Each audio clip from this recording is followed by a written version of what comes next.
Hello students, आप सभी का हमारे यूट्यूब चैनल में हार्दिक स्वागत है। आज की इस वीडियो में बात करने वाले हैं सेमेस्टर एग्ज़ाम, स्पेशल तौर पर वो स्टूडेंट जो पहली बार ही सेमेस्टर एग्ज़ाम में बैठे थे और सेमेस्टर एग्ज़ाम में उनके बैक आ गई है। ठीक है, अब बैक आ गई है तो क्या करना होगा, आगे क्या प्रोसेस है कि वो बच्चे पास हो जाएं, इससे रिलेटेड ही आज की वीडियो है। वीडियो आप लोग पूरा देखना, आधा अधूरा आप लोग वीडियो देखते हैं फिर कमेंट करने स्टार्ट कर देते हैं तो ये बहुत गलत बात है। आप लोग अगर आपके बैक आई हुई है सेमेस्टर एग्ज़ाम में तो आपको वीडियो पूरा देखना होगा, क्योंकि पूरी वीडियो में आप लोगों को जितने भी डाउट होते हैं वो सारे क्लियर कर दिए जाते हैं। ठीक, तो पहली बात तो ये है कि आप लोग वीडियो पूरा देखें, और अगर आप लोग चैनल पर नए हैं तो चैनल को सब्सक्राइब, वीडियो को लाइक और बेल आइकन जरूर दबा लीजिएगा ताकि आप लोगों को नोटिफिकेशन मिलता रहे। अगर कोई वीडियो आपके काम की है तो आप ज़रूर देखें, काम की नहीं है तो मत देखो। ठीक है, अब देखिएगा, अभी हाल फिलहाल में कोटा यूनिवर्सिटी ने, इस वीडियो में ओनली कोटा यूनिवर्सिटी में बैक आई हुई स्टूडेंट्स की ही बात करेंगे। सभी यूनिवर्सिटी का सेम ही फंडा है। अगर आप दूसरी यूनिवर्सिटी से हैं और वीडियो देख रहे हैं तो आपके लिए भी एक ही चीज़ है, कोई अलग बात नहीं है। बस मैं कोटा यूनिवर्सिटी का टैग इस वीडियो में देने वाला हूँ। तो कोटा यूनिवर्सिटी के जितने भी स्टूडेंट हैं जिन्होंने अभी हाल फिलहाल में BA, BSc, BCom, MA, MSc, MCom वगैरह वगैरह, अब जिन स्टूडेंट्स के रिजल्ट आ चुके हैं सेमेस्टर के, फर्स्ट सेमेस्टर के, तो उनके पास लिखा हुआ आ गया है रिजल्ट में। अभी हाल फिलहाल जो रिजल्ट आ रहे हैं सेमेस्टर के एनईपी वाले पोर्टल से, आप लोग अगर सेमेस्टर के रिजल्ट देखते हैं तो आपके रिजल्ट में बहुत सारी चीज़ें आपको देखने को मिलेगी, जैसे कि टोटल ग्रेड कौन सी आई है, कितने मार्क्स आए हैं, टोटल मार्क्स वगैरह बहुत सारी चीज़ें उसमें मेंशन हो रही है। ग्रेड भी अब शो होने लगी है, 0 से 6 वगैरह वगैरह, इतनी परसेंट पर इतनी ग्रेड आपको मिलेगी, सब चीज़ें उसमें मेंशन है। और साथ में ही जो पास वाला रिजल्ट में पास लिखा हुआ आता था पहले, अभी हाल फिलहाल में वहाँ पर पास लिखा हुआ नहीं आ रहा है। काफ़ी स्टूडेंट परेशान हो रहे हैं। एक वीडियो मैंने बनाया है अभी हाल फिलहाल में, थोड़ी देर पहले अपलोड किया था, तो उसमें आप लोगों को मीनिंग बता रखे हैं उन वर्ड्स के, तो आप लोग वो वीडियो ज़रूर देखना। लिंक डिस्क्रिप्शन में मैं आप लोगों को दे दूंगा। ठीक है, अब देखो, अगर आप लोगों के रिजल्ट में PPROM लिखा हुआ आ रहा है तो इसका मतलब है कि आप पास हो चुके हैं। ठीक है, अब वो स्टूडेंट तो पास हो गए हैं, अब वो खुशी मना सकते हैं और सेकंड सेमेस्टर का एग्ज़ाम भी दे सकते हैं। पहली बात ये बता दूं, सेकंड सेमेस्टर का एग्ज़ाम सभी स्टूडेंट दे सकते हैं। अगर आपके चारों पेपर में बैक आई है तो आप फिर भी एग्ज़ाम दे सकते हैं सेकंड सेमेस्टर का। ठीक है ना। अब देखो, जिन स्टूडेंट्स के BPROM लिखा हुआ आ रहा है, इसका मतलब ये हुआ कि उन स्टूडेंट्स के किसी न किसी पेपर में बैक जरूर है। ठीक है ना।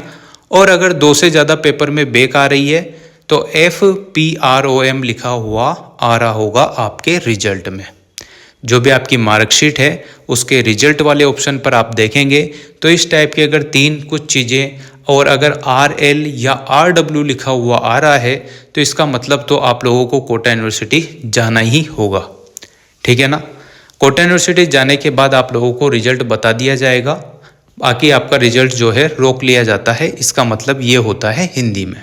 ठीक है, या रिजल्ट बाद में शो होगा, ऐसा कुछ है। अब देखो, जो वीडियो है और जो मुद्दे की बात वो ये है कि जो स्टूडेंट्स परेशान हो रहे हैं कि सर सेमेस्टर एग्ज़ाम में हमारे बैक आ गई है, हमारा उद्धार कैसे होगा, हम कैसे पास होंगे, घर वाले बहुत लड़ेंगे वगैरह, हम ये कोर्स छोड़ दे क्या, हमको आगे कुछ नहीं करना, हमारे तो यही नहीं निकल रहा, हमसे आगे कैसे पास होगा, हम कैसे कंपटीशन पास कर पाएंगे आगे। बहुत सारी चीज़ें आपके दिमाग में पक गई होगी, जैसे खिचड़ी पकती है ना, वैसे पक गई होगी। अगर इतनी खिचड़ी आप एग्ज़ाम से पहले पका लेते तो शायद आपके कुछ अच्छे मार्क्स बन जाते, और अगर अच्छे मार्क्स नहीं भी बने हैं तो कोई बात नहीं है, इतनी बड़ी विशेष बात घटित कुछ भी नहीं हुई है। ठीक है ना। एक नॉर्मल सा फंडा है, वो मैं आप लोगों को बताऊंगा कि आप लोग पास कैसे होंगे अब। ठीक है, देखो स्टूडेंट्स, ऐसा होता है कि जब हम किसी एग्ज़ाम को पहली बार ही देते हैं, ध्यान से मेरी बातें सुनते रहो। ठीक है, जैसे ही हम किसी एग्ज़ाम को पहली बार देते हैं, अब आप लोग पहले ईयरली एग्ज़ाम देते थे जिसमें आप आराम से अंधाधुंध कॉपी भर के आ जाते थे और मार्क्स भी मिल जाते थे। और अभी हाल फिलहाल भी कोई ऐसा विशेष चेंज नहीं हुआ है। सेमेस्टर का यहाँ पर टैग आ गया है। अब सेमेस्टर आ गए हैं तो आप लोगों को कम चीज़ें पढ़नी पड़ रही है ना। 2-2 टुकड़ों में आपको चीज़ें मिलेगी। एक साल में 2 सेमेस्टर हो गए तो सारी चीज़ें यहाँ पर टुकड़ों में हो गई है। फिर भी अगर आपके बैक आ रही है तो कोई बात नहीं है, आपने अच्छे से नहीं पढ़ा होगा, कॉपी अच्छे से नहीं भरी होगी, नए नए स्टूडेंट हैं, पहली बार एग्ज़ाम दिया होगा, तो बहुत सारी मिस्टेक आप लोग कर सकते हैं। अब जिन स्टूडेंट्स के रिज़ल्ट आ चुके हैं, अगर उनके बैक आई हुई है या जिनके रिज़ल्ट आएंगे उनके अगर बैक आ जाती है तो उनको क्या करना है, देखो। सबसे पहले तो आप लोगों को किसी भी प्रकार की 1% भी टेंशन नहीं लेनी है, ठीक है। ये इसलिए बोल रहा हूँ क्योंकि मुझे अच्छे से पता है कि आप टेंशन लेकर भी क्या कर लोगे, कुछ नहीं कर पाओगे। तो सबसे बढ़िया है पहले तो टेंशन को फ्री करो। जिन स्टूडेंट्स के एक पेपर में बैक है वो एक पेपर के लिए, और जिनके 2 में बैक है वो 2 पेपर के लिए, और जिनके सारे पेपर में बैक है वो सारे पेपर के लिए क्या करेंगे, देखो। अभी एग्ज़ाम का रिजल्ट आया है, फर्स्ट सेमेस्टर का। कुछ स्टूडेंट्स का रिजल्ट आ गया, कुछ का आना बाकी है, तो जल्द ही रिजल्ट जिनके भी आएंगे आ जाएंगे। अब देखो आप लोगों के साथ क्या होगा, 2 या 3 दिन बाद रिवलेशन के फॉर्म स्टार्ट हो जाएंगे, है ना। पूर्ण मूल्यांकन जो होता है, पूर्ण मूल्यांकन फॉर्म जो है स्टार्ट हो जाएंगे। हिंदी में रिवलेशन उसको बोलते हैं, बहुत सारे रिवेल भी बोलते हैं, तो वो जो है वही चीज़ है। रिवलेशन के फॉर्म जैसे ही स्टार्ट होते हैं तो आप लोगों को फॉर्म भर देना है। जिनको ऐसा लगता है कि मेरे मार्क्स मेरी उम्मीद के हिसाब से बहुत कम है, या मैं फेल हो गया हूँ, या मेरे इस पेपर में बैक आई है, 100 में से जिसके 36 से कम नंबर हैं वो सभी बैक की कैटेगरी में ही हैं, ठीक है ना।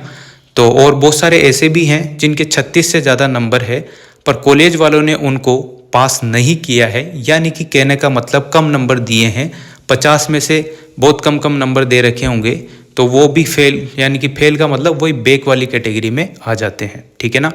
तो अब इन स्टूडेंट्स को रिवलेशन के फॉर्म जब भी स्टार्ट होंगे, सबसे पहले रिवलेशन के फॉर्म भरने होंगे। रिवलेशन के फॉर्म भरने का प्रोसेस मैं आपको अभी बता देता हूँ। फॉर्म जब स्टार्ट होंगे तब भी आपको वीडियो बनाकर बता दूंगा, ठीक है। रिवलेशन के फॉर्म में होता यह है कि जो आपकी मार्कशीट है उसको आपको ध्यान से प्रिंट निकला लेनी है। ओरिजिनल मार्कशीट आपको नहीं मिलेगी अभी आप लोगों के पास जो नेट की मार्कशीट है उसको निकला लेना है। फिर रिवलेशन के फॉर्म जब स्टार्ट होंगे तो आपको फॉर्म भरना होगा। 2 या 3 पेज का फॉर्म निकलेंगे जिसमें आप लोगों की चालान भी आएगा, फीस वगैरह का, ठीक है। पर पेपर की फ़ीस यहाँ पर रखी जाती है 300 रुपये। अगर आपके एक पेपर में बैक है तो 300 रुपये आपको देने हैं, उसका फॉर्म भरेगा। फिर 300 रुपये अगर दूसरे में भी है तो 300, इस प्रकार से आप मल्टीप्लाई कर लेना। जितने पेपर उतने 300 रुपये से मल्टीप्लाई करते रहिएगा, ठीक है। फिर जैसे ही आप लोग फॉर्म भरते हैं तो इन तीनों चारों कागज़ों को आपको एक लिफाफे में फोल्ड करके रखना होता है, और उसको जो कोटा यूनिवर्सिटी है उसका एड्रेस मैं आपको डिस्क्रिप्शन में दे दूंगा, उस पते पर आप लोगों को ट्रांसफ़र करना होता है स्पीड पोस्ट के थ्रू, समझ रहे हो। स्पीड पोस्ट डाकघर में मिलता है, डाकघर में आप लोग स्पीड पोस्ट कर देना, 40-50 रुपये वहाँ पर लगते हैं, उसके थ्रू वो आराम से चला जाएगा। ये काम आपको करना है रिवलेशन के फॉर्म स्टार्ट होने से 15 दिन के अंतर्गत। इसके बाद ना तो आप फॉर्म भर पाएंगे, ना आप मार्क्स बढ़ा पाएंगे, ना कोई उम्मीद जता पाएंगे, ठीक है। यह काम 15 दिन के अंदर आप लोगों को, रिजल्ट से 15 दिन के अंदर कर देना है। इसके बाद आप लोगों के रिवलेशन का जो है प्रोसेस स्टार्ट हो जाएगा। प्रोसेस स्टार्ट होने का मतलब है कि 15-15, 30 दिन और 30 दिन के बाद अगले महीने में कभी भी आपका रिजल्ट आ सकता है। कहने का मतलब 2 महीने का टाइम पीरियड होता है जिसमें आप लोगों को रिवलेशन के रिजल्ट देखने को मिल जाते हैं। जैसे ही रिवलेशन के आप फॉर्म भरते हैं तो आपकी संभावना पास होने की 99% बढ़ जाती है, समझ रहे हो। 99% आपकी संभावना बढ़ जाती है। 1% आपकी किस्मत है कि आपके मार्क्स घट जाए या पास आप ना हो, वो आपका लक है। बाकी 99% संभावना यही रहती है कि आपके अच्छे मार्क्स या पासिंग मार्क्स तो बन ही जाते हैं, ठीक है।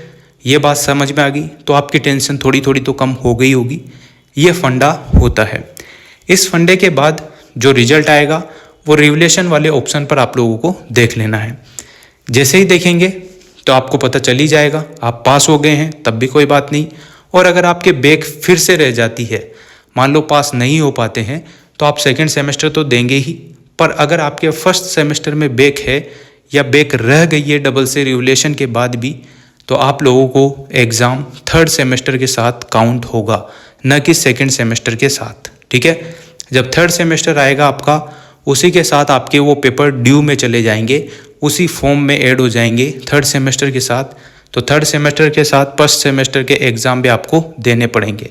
बस ये है कि थोड़ा सा लोड बढ़ जाएगा, आपको ये चीज़ें भी पढ़नी पड़ेगी फर्स्ट सेमेस्टर की भी।